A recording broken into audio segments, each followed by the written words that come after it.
Olá, tudo bem? A partir de agora começa mais um Universiência, um programa feito por TVs e instituições públicas de ensino superior nordestinas. Aqui a gente mostra a importância das produções científicas do Nordeste e como elas têm transformado a vida das pessoas. Vamos ver agora as pesquisas de hoje. Pesquisa da Universidade Estadual do Sudoeste da Bahia, que ressalta a representatividade da mulher negra no cenário cultural do Sudoeste baiano no início do século, é destaque em prêmio nacional. Pesquisadores da Universidade Federal do Rio Grande do Norte desenvolveram um conjunto de substâncias que têm potencial de auxiliar no tratamento de infecções causadas por bactérias. Na Universidade Federal de Sergipe, estudos sobre benefícios da cannabis em fase pré-clínica buscam confirmar o potencial neuroprotetor de suas substâncias.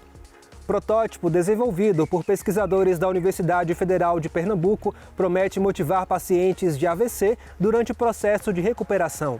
Tudo isso você confere a partir de agora no Universiência.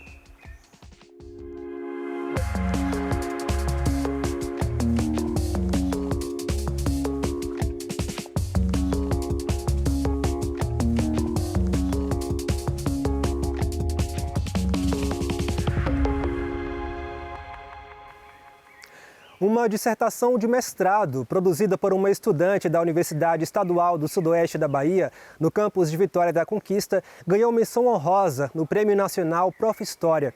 O trabalho relata a história de Maria Rogaciana, uma mulher descendente de escravizados que se tornou uma figura importante no cenário cultural de Vitória da Conquista no início do século passado.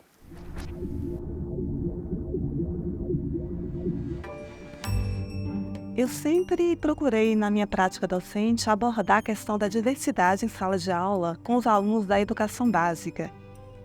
E essa preocupação ela acabou sendo muito reforçada no Prof. História, através das leituras, das discussões, das leituras que foram realizadas.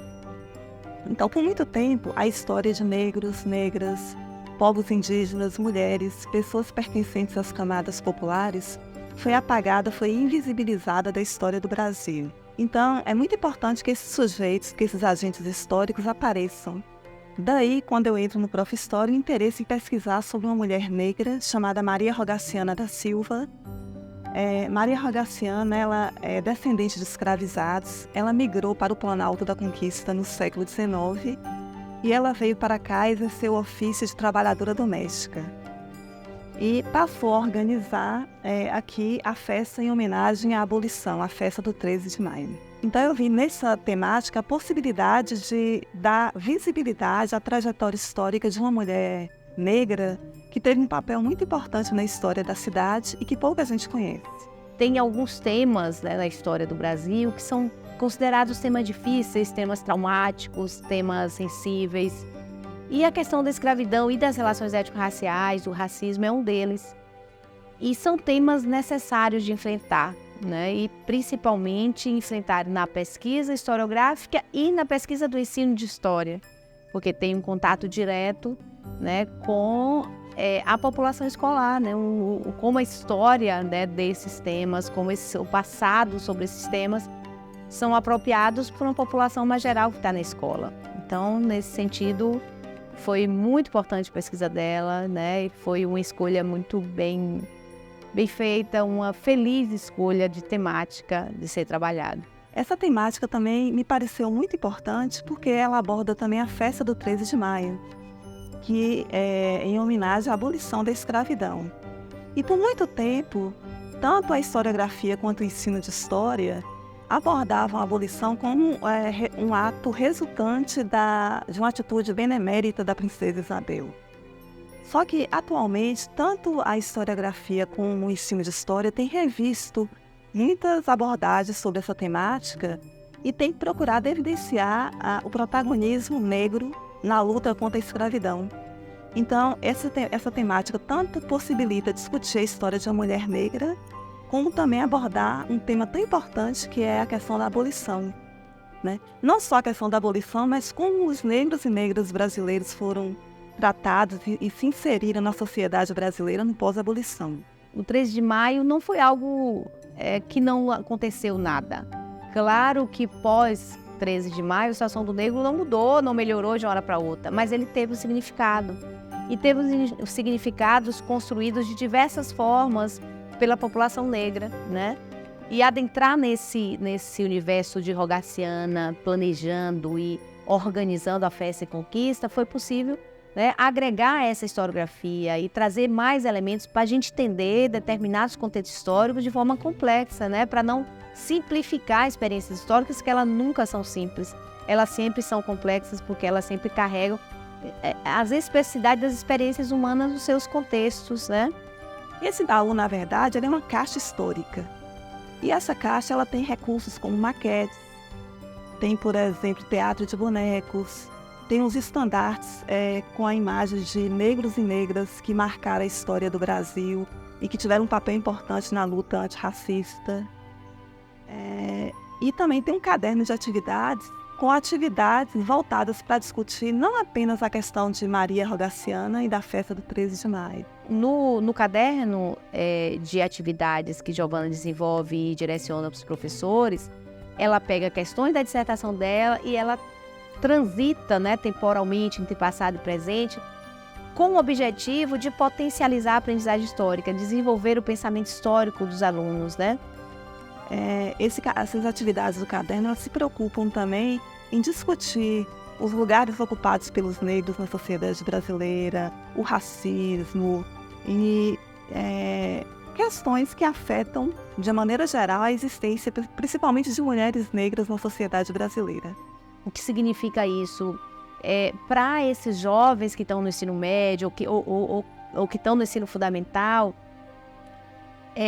através desses temas, né, desenvolverem, né, a competência de se orientar no tempo, de entender relações temporais, de entender o seu presente marcado por passados ainda tão mal resolvidos e ajudá-los nesse sentido a perspectivar outros futuros, né, a ver possibilidades de mudança, a construir, né, essa cidadania tão cultuada pelas propostas curriculares. Então, acho que a dissertação de Giovana ela é muito rica nisso, ela ajuda muito professores, né, de história, e ela chega na sala de aula, porque está tudo disponível, né, e Giovana está na rede estadual, ela é uma professora da rede pública, então isso vai estar circulando. Essa é uma questão muito importante dos mercados profissionais, porque essas dissertações não ficam só na biblioteca, né, ela circula, porque ela circula, inclusive, com produto didático.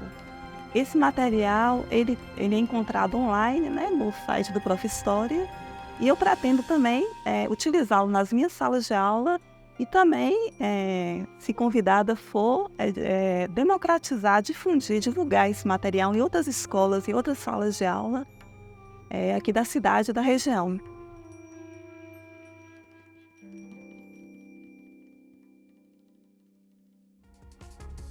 No próximo bloco, pesquisadores da Universidade Federal do Rio Grande do Norte desenvolveram um conjunto de substâncias que tem potencial de auxiliar no tratamento de infecções causadas por bactérias. A gente volta já já.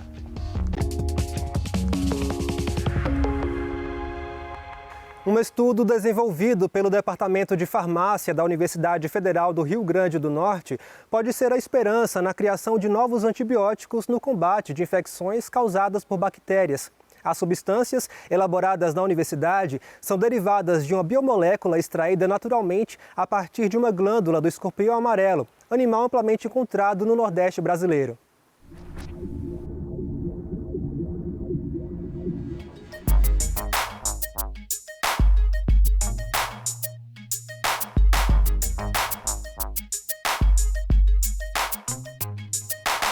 As infecções bacterianas são a segunda principal causa de morte no mundo e mais de 50% dessas infecções que podem causar mortes estão se tornando resistentes a tratamentos, de acordo com a Organização Mundial da Saúde. Vem daí a necessidade do desenvolvimento de novos agentes antibióticos. Bactérias multiresistentes, elas não são sensíveis aos antibióticos que já existem no mercado, que a gente pode comprar na farmácia. Ela multiresistente é porque ela não é sensível, a gente não consegue tratar ela com diferentes antibióticos que existem na farmácia. Nessa problemática, estudos desenvolvidos por pesquisadores do Departamento de Farmácia da Universidade Federal do Rio Grande do Norte apontam que moléculas presentes no veneno do escorpião podem servir para a produção de novos medicamentos antibióticos. Tudo começou há 16 anos atrás com um estudo que a gente fez, que a gente chama de um estudo biotecnológico de transcriptoma, onde a gente fez um mapeamento de todas as moléculas que estão presentes nessa gotinha de veneno que a gente vê. Então, dentro dessa gota de veneno, existem dezenas ou centenas de moléculas. E essas moléculas, algumas, podem ser estudadas e serem aplicadas pelos cientistas, pelos pesquisadores, para tratamento de algumas doenças. Depois, no segundo momento, a gente trabalhou com essas moléculas, em particular, a gente caracterizou essas moléculas, testou a atividade e provou que essas moléculas são dotadas de uma atividade farmacológica importante, que é a antimicrobiana, é a atividade antibiótica. Então, essas moléculas passaram a ser o foco do nosso grupo, existindo, a partir delas, a possibilidade de serem usadas no futuro como antibióticos, como novos antibióticos, que há uma problemática na saúde mundial, pela questão da resistência aos antibióticos, aos antimicrobianos. A saúde humana clínica mundial necessita de novas moléculas devido a essa problemática da resistência. Então, são novas moléculas com mecanismos de ação diferentes e a gente passou a investir com mais ênfase nos testes pré-clínicos dessas moléculas. Na fase mais recente da pesquisa, o grupo realizou mutações através de ferramentas computacionais para obter novas substâncias a partir das que já existem naturalmente nos escorpiões. Essa pesquisa ela buscou o desenvolvimento de novos antimicrobianos, né, tendo em vista a alta demanda de patógenos multiresistentes no mundo, né, aos fármacos convencionais, que vem emergindo cada vez mais rapidamente. Então, a gente desenhou novas moléculas a partir de análise no computador, né, em sílico, computacional, e desenhou 31 novas moléculas, que elas têm atividades tanto em sílico, no computador, como in vitro, tem demonstrado atividade superior aos antimicrobianos convencionais sobre micro-organismos multiresistentes, por exemplo. A gente utilizou as moléculas naturais que existem no veneno para serem protótipos, para a gente desenhar novas moléculas com pequenas alterações na sua estrutura da molécula original, e a gente gerou 31 moléculas análogas que a gente também pode considerar como mutantes. Essas moléculas mutantes são peptídeos um pouco diferentes dos da natureza, dos que estão presentes no escorpião, porém esses peptídeos eles têm o potencial de uma atividade antibiótica maior, são mais efetivos e com menos toxicidade em células normais nos pacientes no futuro. A partir disso, a gente tem esse estudo, né, a parte antimicrobiana e antibiofilme de bactérias existentes, e a gente também tem avançado na pesquisa de esses peptídeos com atividade cicatrizante e até anticâncer. No primeiro momento, a gente obtém autorização do IBAMA para que a gente possa trabalhar com a coleta dos escorpiões e também do CIGEM, que é do patrimônio genético, então temos as duas autorizações.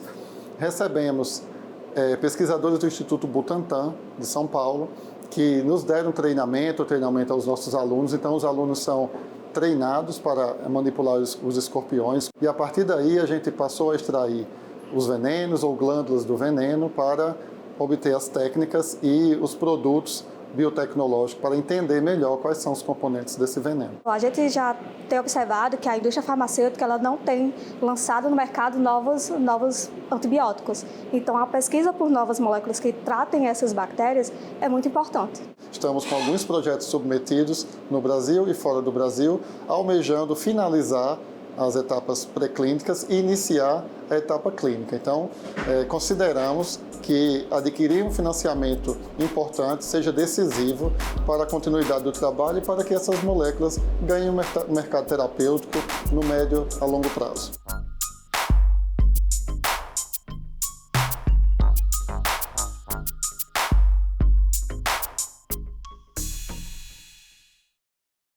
Na Universidade Federal de Sergipe, o Laboratório de Neurobiologia Comportamental e Evolutiva, instalado no campus Alberto Carvalho, em Itabaiana, desenvolve estudos sobre os benefícios da cannabis há quase uma década. Os ensaios, em fase pré-clínica, buscam confirmar o potencial neuroprotetor das substâncias. Quase 190 mil pacientes se beneficiam da planta popularmente conhecida como maconha para tratar problemas de saúde no Brasil. É o caso do aposentado Paulo Sérgio Reis. Eu comecei o uso da cannabis no ano de 2021 por conta de uma descoberta de um câncer de próstata e também por sofrer muitas dores na coluna por conta de artrose em 3 vértebras na lombar.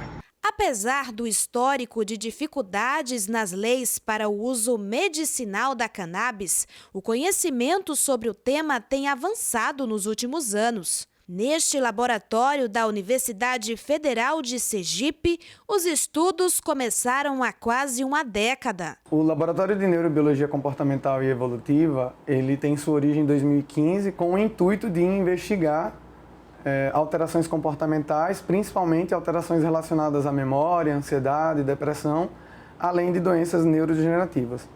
Uma outra coisa também que a gente faz aqui no nosso laboratório é investigar o efeito de novos compostos, de produtos naturais, sobre essas alterações, né? Essas alterações que eu tinha mencionado, alterações da memória, ansiedade e também drogas que tivessem efeito, né? Compostos que tenham efeito neuroprotetor. Uma das pesquisas em andamento busca novas respostas sobre os benefícios da planta no combate à doença de Parkinson. Já existem estudos na literatura mostrando o efeito neuroprotetor do canabidiol, mas pouco se sabe desse efeito em vivo, quais os mecanismos, de que modo ocorre esse efeito neuroprotetor do canabidiol, tanto em humanos quanto em modelos animais do parkinsonismo. Aqui no Laboratório de Neurobiologia da UFES são feitos experimentos com animais, onde eles recebem a aplicação do canabidiol. A intenção é verificar o efeito neuroprotetor da substância em ratos. As evidências que nós trazemos, elas podem sim dar um norte para futuros estudos em humanos, para que a gente possa ter, por exemplo, doses, qual a melhor dose, qual o melhor momento de entrar com esse fitocannabinoide, né? Entretanto, ainda a gente precisa entender melhor como funciona esse mecanismo do canabidiol, nesse efeito neuroprotetor, para poder, de fato, fazer essa translação para o humano. Além de doenças como Parkinson e Alzheimer, os pesquisadores planejam realizar estudos pré-clínicos sobre os efeitos da substância na cicatrização de feridas. Nós vamos avaliar o efeito anti-inflamatório e o efeito de alívio da dor do canabidiol, porque são esses dois fatores, são esses dois efeitos do canabidiol, que é o efeito anti-inflamatório e o efeito no alívio da dor, que vai ajudar no processo de cicatrização. Em Sergipe, a sanção recentemente da lei que criou a política estadual de cannabis também deve abrir novos caminhos para o uso da planta para fins terapêuticos, medicinais, veterinários e científicos. O projeto prevê que o Estado poderá desenvolver, por exemplo, parcerias com as universidades, com as instituições de pesquisa, para que possa ser pesquisado sobre o tema, sobre os efeitos benéficos, sobre os possíveis efeitos que esses compostos da planta, da cannabis, possam trazer para os sergipanos, né, que vão poder utilizar de forma mais fácil, ter acesso de forma mais fácil a esses compostos. O desenvolvimento de pesquisas para o melhoramento de produtos como o óleo do canabidiol também será possível graças a uma decisão inédita da Justiça Federal em Sergipe, que autorizou uma associação de pacientes a produzir e comercializar a flor da cannabis e os produtos à base da planta no estado. A perspectiva do convênio entre a Salvar e a Universidade Federal o objetivo dela, né, é uma constante padronização dos medicamentos a serem entregues aos nossos associados, garantir a maior qualidade e eficácia do produto, ampliar essa linha de produção com todas as análises possíveis, desde o solo até o produto final, né, que é o medicamento. Também a importância, né, o acompanhamento das seleções genéticas e germinações de semente, tipos de extrações, os mais seguros e rígidos padrões de produção. e também bem como a produção de pesquisa científica e tecnológica também. O tratamento vem fazendo um grande efeito em mim. Antes eu ficava irritado à toa, com facilidade, passava agressividade e também as dores da coluna resolveu 80%. Hoje eu já fico em pé e trabalho tranquilo, sem sentir dor na coluna. E quanto ao problema de sono, resolveu 80%, porque antigamente eu não conseguia dormir a noite toda.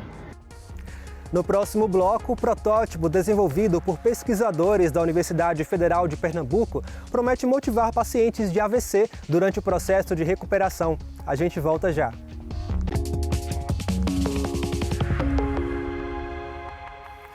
A recuperação de um acidente vascular cerebral, o AVC, é lenta e gradual. Muitos cientistas se desdobram em busca de ferramentas que auxiliem essas pessoas. Um protótipo desenvolvido por pesquisadores da Universidade Federal de Pernambuco ajuda pacientes de AVC a interagir com o jogo de realidade virtual. A ideia é que eles se sintam cada vez mais motivados durante o processo de reabilitação. Esse jogo que a gente desenvolveu, ele é denominado de jogos sérios. Os jogos para entretenimento, ele acaba sendo feito e desenvolvido para toda a população que não apresenta nenhuma disfunção. Então, um paciente que sofreu um AVC, que ele tem sequela motora, ou seja qual for a sequela que ele apresente, ele vai ter dificuldade de interagir. Então, ao invés de ser um recurso que era para ser motivacional, ele não vai conseguir jogar, ele não vai conseguir interagir, ele vai ficar desmotivado. Então, a ideia de desenvolver um jogo sério é justamente para isso. Por quê? O jogo sério, ele vai conseguir, mesmo que o paciente ele não consiga mover aquele segmento ali que ele apresenta disfunção, a eletromiografia ela vai conseguir capturar a mínima atividade elétrica ali na musculatura. E aí ela vai ler aquela atividade elétrica e o paciente ele vai conseguir interagir, porque vai ser calibrado o jogo, o equipamento vai ser calibrado individualmente. Cada paciente vai ter sua calibração. Então, a mínima contração que ele apresentar ali, o jogo ele vai conseguir calibrar e ele vai conseguir interagir. Então, vai se tornar um aspecto lúdico para o paciente conseguir ficar motivado durante a terapia. Aqui é a parte do hardware, a parte física do protótipo. Aqui tem a eletromiografia e é esse protótipo, é essa partezinha aqui que se comunica com o software do jogo de realidade virtual imersiva e que faz com que, a partir da contração do paciente, ele mova um membro, tanto superior quanto inferior, e o joguinho responde em tempo real. Aqui é a interface do jogo e aí quando existe a contração, o paciente tem um feedback auditivo, que diz que ele fez o gol, que ele acertou ou não, e ele tem também o feedback visual. A gente utiliza um VR, que é um óculos de realidade virtual. Esse aqui é um dos modelos, mas pode ser qualquer modelo que tenha uma parte de acoplar no óculos. E para pegar os sinais de EMG, a gente precisa de um eletrodo acoplado no músculo do paciente, no músculo que a gente quer pegar a contração muscular. Essa é Maria Clara, ela também é fisioterapeuta e ela faz parte do grupo de pesquisa do Laboratório de Interface Homem-Máquina. Nesse laboratório nós desenvolvemos projetos em parceria com várias áreas entre saúde e as engenharias. E agora a gente vai mostrar como que a gente faz, vai fazer um teste aqui do protótipo. Quando Maria Clara fizer a contração, eu vou pedir para ela levantar o braço, o avatar vai se mover no jogo. Faz, Maria Clara, contrai. E aí ela tá vendo o bonequinho se movimentar e realizar o gol. Lembrando que esse equipamento ele vai captar todas as contrações do paciente, mesmo que o paciente tiver uma contração que visível a olho nu a gente não consiga perceber, mas a sensibilidade do equipamento capta essa contração e vai dizer, vai mandar a informação para o software e vai detectar e vai ter o gol. O paciente vai verificar que ele está tendo contração sim, mesmo que não seja perceptível a olho nu. Então, o objetivo principal da pesquisa era justamente desenvolver esse protótipo para identificar se ele tinha uma usabilidade positiva, tanto para o paciente, o paciente ele iria conseguir utilizar de forma positiva, de forma mais simplificada, quanto para o terapeuta poder aplicar. E os nossos planos futuros é justamente trazer esse protótipo, esse equipamento a nível de tratamento, a nível de reabilitação. O Universiência de hoje fica por aqui. No próximo programa, traremos mais pesquisas inovadoras para que você possa conhecer o que tem sido produzido nas instituições públicas de ensino superior nordestinas. Caso tenha alguma dúvida, envie um e-mail para universiencia@uesb.edu.br que a gente te responde em um próximo programa. Muito obrigado pela sua companhia e até mais.